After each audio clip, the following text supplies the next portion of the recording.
Hi guys, this is gsno.com and I'm here with a handset called the Allview X4 Soul Style. We're here for a review. You may also know this phone internationally as the Gionee A1, which is sold in China and India, so you can call it the Gionee A1 if you want. It's the locally integrated version from Romania, the Allview X4 Soul Style, which is basically an upper mid-range selfie phone, which has been unveiled at Mobile World Congress this year and is priced at around $284 right now. Some of the good things about it comes with a bundled case and screen protection, and it's a selfie machine, a pretty mean selfie machine. Now, as far as the design is concerned, we have a 2.5D glass panel at the front, gently curved, and a metal body with a unibody approach. It's curved gently at the back, quite comfy in the hand, but this remains a pretty massive phone considering it's still a 5.5 incher. You should know that it measures 8.3mm in thickness and weighs 181 grams, which is 7 grams lighter than the iPhone 7 Plus, and at the same time 1mm thicker than that very same model.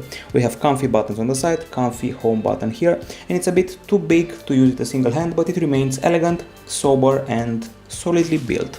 Now the screen you're seeing here is a 5.5-inch IPS LCD with a Full HD resolution and a 2.5D in-cell touch glass panel, as well as Gorilla Glass protection and full lamination technology. To put it to the test, I'm using the video app and its associated content. Now, if you play a video, you'll get some extra options. So we got here this pop-up play feature and this one here that activates waves acoustics. Now we're interested in the visual aspect and we're dealing here with pretty vivid colors, solid brightness, and a pretty nice contrast and wide view angles, as you can see. Now the pixels have an RGB stripe setup. You don't have to believe me, we have them here. We put everything under the microscope and this is what came out. This is the pixel setup under the microscope, and this is the level of lux units measured with a lux meter, 471 lux units. It's superior to the Motorola Moto Z Play and the Huawei P10 Lite, but scores below the HTC One A9. Now, as far as the settings are concerned, we have settings for this screen. Go to the display, brightness level, adaptive brightness, economical backlight, font style and size, wallpaper, and LCD effect can be set to neutral, cool or warm. I recommend you keep it on neutral because that's the default setting. Now overall that's a pretty solid screen and I can live with that, and now it's time to discuss other aspects like the CPU. For example, it's a very, and I do mean very, familiar face. I'm talking here about the MediaTek Helio P10 processor, an octa-core unit, together with 4GB of RAM and 64GB of storage. And as you probably saw already, as I kept playing with the phone, there's absolutely no lag here, which is also thanks to the fact we have Android Nougat on this device. You can play with as many apps as you want and games, and there will be no problem with the fluidity of the device. We also ran games on it. I'm talking about Riptide GP Renegade, which is our usual benchmark game. I always like to remind you of that, and in about 1 month and a half it will be 1 year old. And with a bit of luck, we may see a successor or maybe a derived version of it. Standard map, continue and start. So far so good. I guess you can already tell that we have a pretty solid acoustic system here. Thanks to the waves and max audio technology, the control is of course tilt based. I'm digging the water and its effects, responsive controls, and a pretty nice looking set of graphics overall. Shadows, lighting, texture, frames, frame rate, everything you want checks out. Now we also did benchmarks.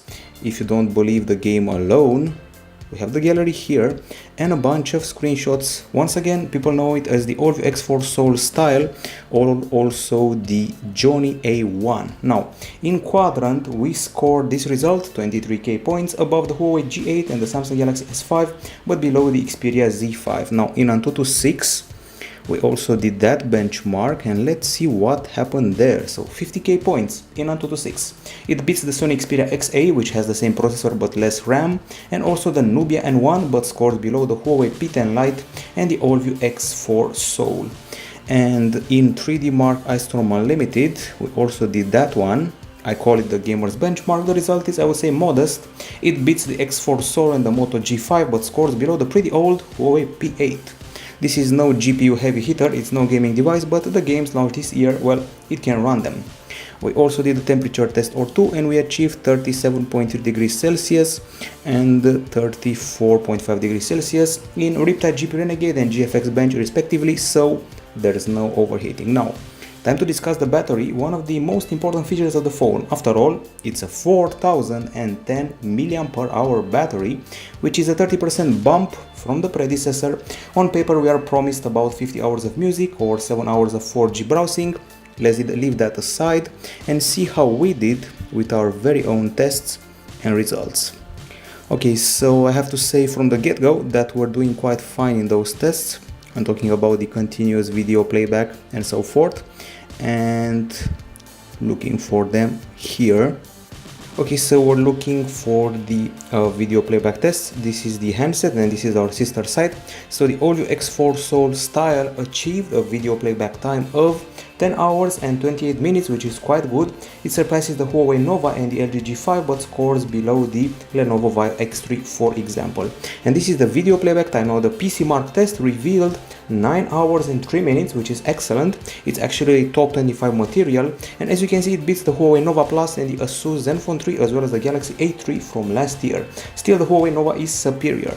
Now the charging up to 100% is done in 1 hour and 57 minutes, not bad, and superior to the Galaxy A3 2017 and the Huawei P9 Plus, for example.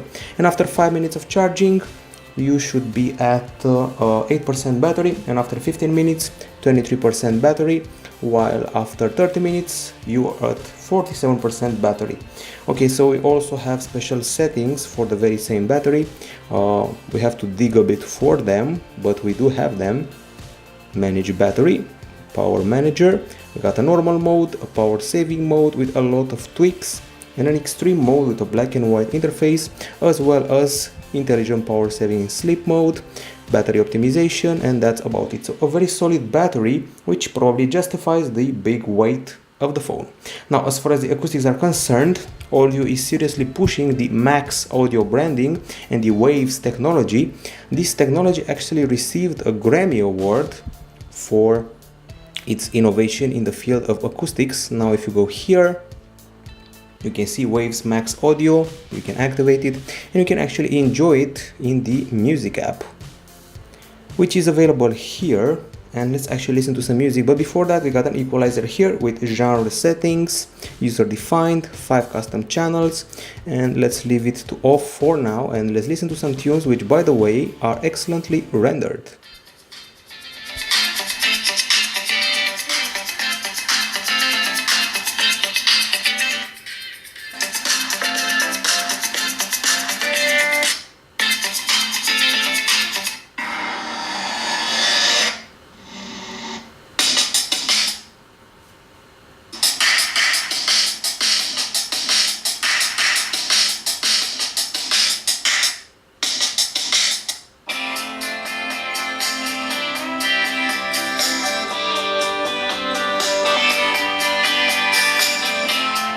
You just saw the huge difference that Waves makes. So with it on and off, there's a big difference. And as you can see, in spite of the fact we have 2 grills here, only the right one is actually the speaker grill. So this sound was great. I love the volume, the bass, the highs, the lows, and the clarity. Plus, there's no vibration of the back, and the voices are excellently rendered.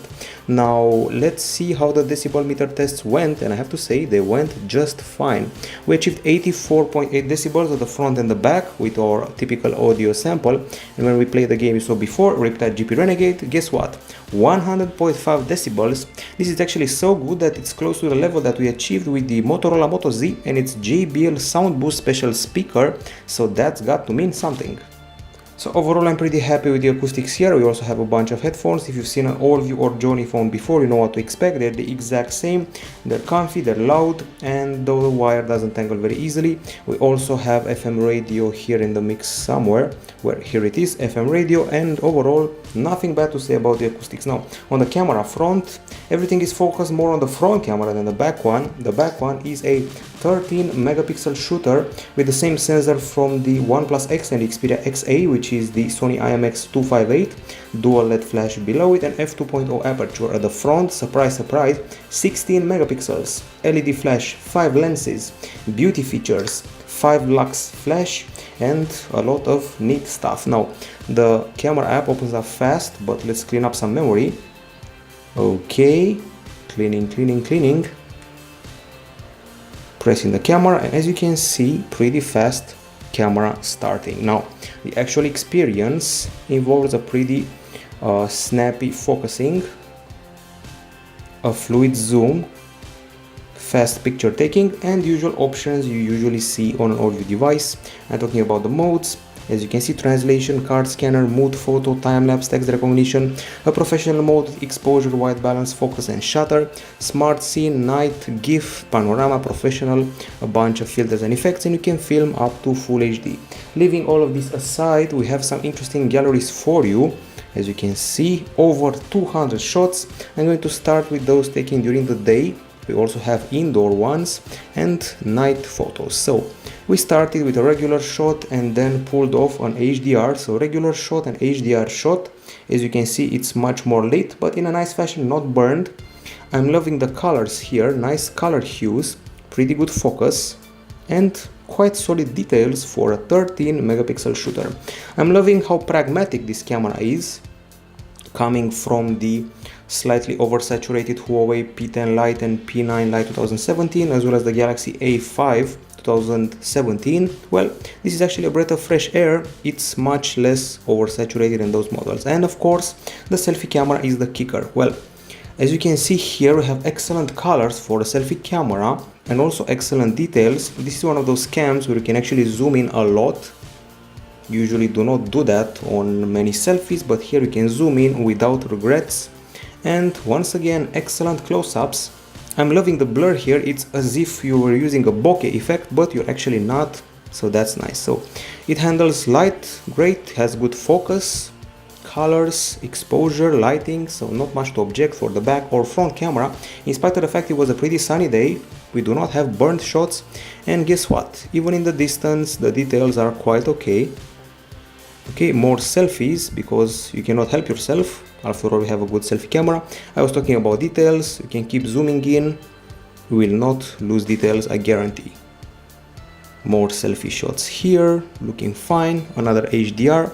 So overall, I'm pretty happy with this phone. The panorama is, I would say, medium level, 6912 over 1776 pixels, and this can easily fight the Asus Zenfone 3 and the Huawei P10 Lite. Now, indoors, we also took shots there.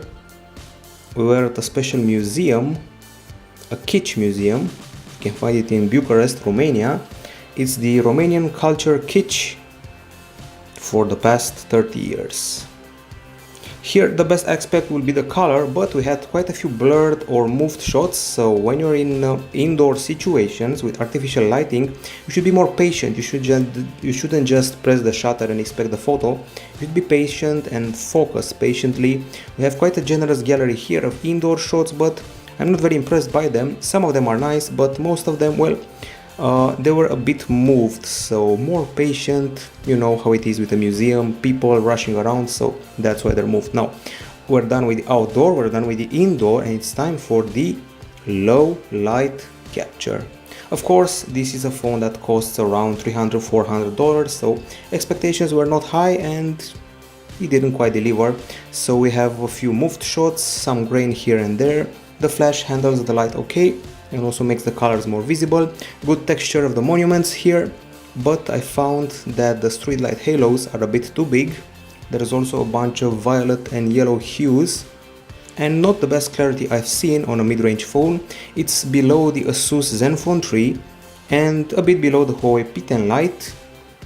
The good things about it, the light capture and the colors, it should be able to batter or surpass the Motorola Moto M, and it's superior to its predecessor, the Allview X4 Soul Style. Now it's time to see what the video capture is all about on this handset. Now, as far as the video capture is concerned, I'm going to resort to the video player this time to make things easier. So let's go here, and we have outdoor videos, indoor videos, and keep in mind we shot videos in MP4 format, Full HD, 30 frames per second and 18 megapixel bitrate, and that's outdoors, with the result going something like this. That's one of the clips we shot. I would say the colors are pretty reasonable, brightness is good, I like the exposure change from the shade to the sun, and the focus was rather good. Pretty good color calibration, nice brightness here, but the image is a bit shaky, so electronic image stabilization not the best in my book. And if you start to zoom in, you will see that several details will be lost, like here with this Fox kayaking. If you start to zoom in, you'll see that the details are lost. At first sight everything seems nice, but if you look at the hues of green, you will see that they're a bit burnt, especially if you see that on YouTube or on the PC. We remain with a good focus, colors and clarity, and also pretty good exposure change. I would say this phone is about on par with the, let's say, maybe the Huawei Honor 7 and maybe the latest Huawei P9 Lite 2017, and it can also fight the Sony Xperia XA, although that one films in a bit more clear fashion, clearly below the Asus Zenfone 3, for example. Now, this is the outdoor filming. We also have some indoor filming, like this one here, for example, shot indoor in a museum. At first sight the lighting may seem okay, but there is a bit of motion blur going on when you start moving around, which is also replicated if you start filming at night. Like we did here, we also did several tests during the low light conditions, and this is the result. It's a bit underwhelming, I mean frame rate and frames per second, and I mean bitrate and frame rate. As you can see, shaky, not very well stabilized, but I'm happy with the colors, the clarity, and I find the street light halos to be quite big. If it weren't for the shakiness, the result would be, well, rather good. At least there is no blue hue, no violet hue, and no problems of that order. In the end, it feels like a Huawei Honor older phone in the area of video capture. Now, if you want to do browsing, you can resort to Chrome here, or you can resort to the pre-installed browser simply called browser, and I'm going to use that one to access gsndon.com. So here we are. I would say mid-level speed, also confirmed by the benchmark SunSpider and Velamo, and in order to do some input here, we're going to have to use the stock virtual keyboard. Now in the connectivity front, I'm a bit let down by the fact we only get a micro USB 2.0 port here, no trace of USB Type-C. However, at least we have two SIM slots. We have one micro SIM, one nano SIM, there's GPS and GLONASS, HD voice, LTE category 6, which means up to 300 Mbps on paper, Bluetooth 4.0, Wi-Fi A, B, GN, Wi-Fi Direct, and of course, as I said before, micro USB 2.0. A very interesting fact here, we have infrared, but I cannot see it, so it's probably inserted here in the audio jack, or who knows. The fact is we have an infrared emitter, which is hidden, and that's a funky fact. And you can activate it using the Peel application, Peel Remote. You can control your TV set, your set-top box, and a variety of other things. So this is the TV you can use. You can also control your air conditioner, smart fans, and a variety of other gizmos around the house via infrared. Okay, we don't have NFC here, and the dialer section lets you access options like speed dial, blacklist, and that's it. So the calls are loud and clear, and we also did a speed test. So you saw the dialer here. And now it's time to see how this device handled the connectivity sessions. And we have the results here. So on 4G we got up to 59 Mbps, that's the download, 29 Mbps upload, and in Wi-Fi 79 Mbps download and also 25 Mbps upload. So I would say we're well within normal limits. Now as far as the software is concerned, we're running on Android Nougat here with something that Allview calls Visual UI 1.2. So multitasking is done via carousel, and if you have the browser open or several other compatible applications, let's see the browser, and if you keep pressed here, you can trigger a split screen mode with a variety of apps. Well, not very many of them, at least the videos are available. You can watch a video and also browse the web at the same time. Okay, there's an interesting aspect here. Unlike other phones that have together the quick settings and notifications, this one separates them. So notifications here and quick settings here, separated via swipe up and down respectively. These are the quick settings, and if you swipe up on the home screen, you get the launcher menu with launcher theme, desktop, search, wallpaper, desktop settings, and system settings. And if you keep the home screen pressed, you get your apps, your widgets, which are unique to Allview and have some pretty nice white contours and effects. And then let's see what else we have here. A nifty feature to remember here is the fact that once you press the recent app twice in succession, so let's exit this mode, go here, keep this pressed. Okay, so as I said before, if you tap the recent button fast, you'll be able to alternate between apps. So if I'm in the Play Store and then I'm in the gallery, if I double tap it fast, I'll be able to alternate between them. So that's nice to have. Anyways, it's time to analyze the settings now, and I found there a very interesting option that some of you might miss. It's called beautified video. So basically, if you're streaming or recording video, it applies face beauty effects on Facebook, Duo, and several other features of the phone. So that's nice to have, automatically enhanced videos for your face. Now the options included here are quite a few. So we got display, sound and vibration, do not disturb, notification and control center, the security, more settings.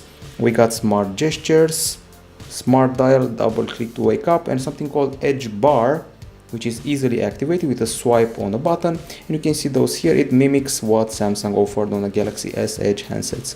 Suspend option and button setting and manage battery. And finally, in the security section, we have the fingerprint scanner. Okay, so let's see how we can secure the device via fingerprint. Okay, the fingerprint has been added and screen lock is done via security password. Okay, and now let's see just how fast we can unlock it. As you can see, quite fast, 90 degrees, fast again, and 180 degrees, I would say impressively fast. So that's the fingerprint scanner in a nutshell, and those are the features we can run into in the settings area. Now the pre-installed apps, you can see them here.